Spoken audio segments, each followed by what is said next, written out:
Glenn Beck is going to be classic Glenn Beck here and make my job way too easy.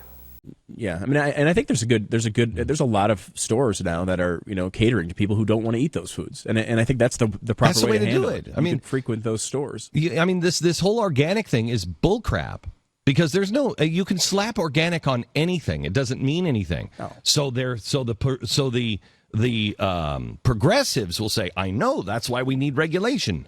No, that's why we need to be honorable people. That's why if you really want that, you go and you find somebody that you trust. You go to people, I mean, even if it's Whole Foods, and you have to trust that they're being honorable and they're looking, for the right foods. And they'll tell you what it is. Let them, let the market sort it out. Have you ever heard something more naive in your entire life? Yeah, we just need to be honorable people, yeah. Go ahead, Glenn, propose that piece of legislation. Could you imagine just one page, one sentence on the page? Be honorable people. All right, guys, vote yay or nay. Who's with me? That's not the way the world works, Glenn. And I love the point, just trust them! Just trust these huge multinational corporations. Trust that they'll do right by you and not only focus on their profit, even though that's what they're legally supposed to do. They have a fiduciary responsibility to their shareholders to do exactly that. But don't worry, forget that. They'll care about you personally. They really will. No, they won't. That's not the way the system functions. And I love this because of how comically irrational it is. So first of all, what happens without the FDA? Well, we know because we just had a government shutdown where they stopped all food inspections unless and until an emergency happened. So what happened? Boom, as soon as the FDA stopped doing their job, salmonella outbreak. They had to call back the experts immediately. Yeah, how was life without the FDA? How'd that go? There was an immediate outbreak of salmonella. Okay, yeah, that's not enough, let me continue. So it was a while ago, but there was an iconic book that was written about an issue similar to this. It's called The Jungle by Upton Sinclair. And they talk about the disgusting, unsanitary conditions because there was no watchdog looking out for the public, right? And basically these greedy companies, this greedy meat industry, only cared about making more money, so they didn't care how shitty their product was. Now, what else does the FDA do? Well, it literally saves lives. Here are just some of the drugs that they had to take off the market because the drugs were dangerous. Pradaxa, it's a blood thinner that caused internal bleeding. Yaz, it's a popular contraceptive that caused blood clots and death in hundreds of cases.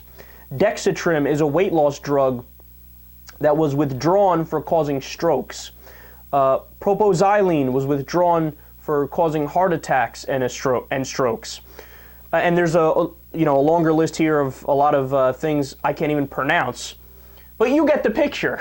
If it wasn't for the FDA, these guys would not have voluntarily taken their product off the market. In a very small percentage of cases, there are some companies that do.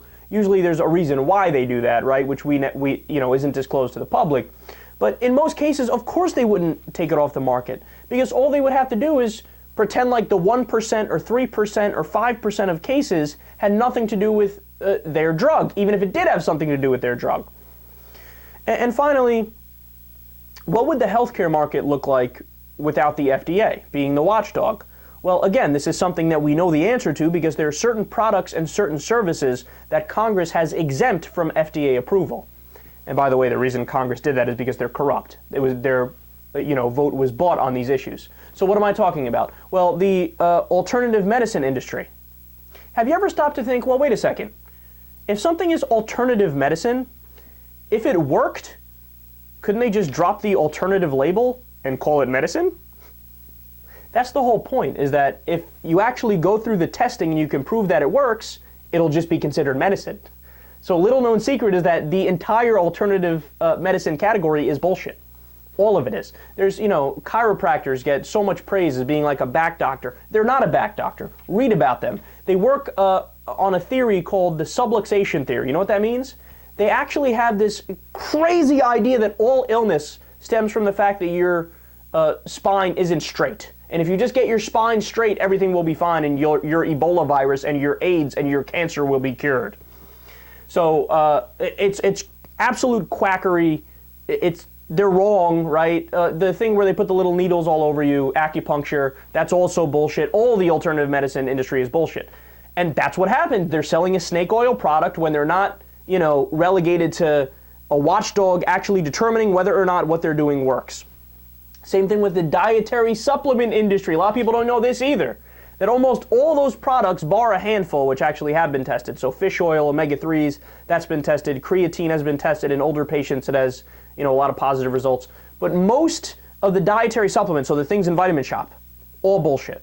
All bullshit. There's this big study that was just released on them, and a lot of those capsules, little pills, it's nothing but like rice.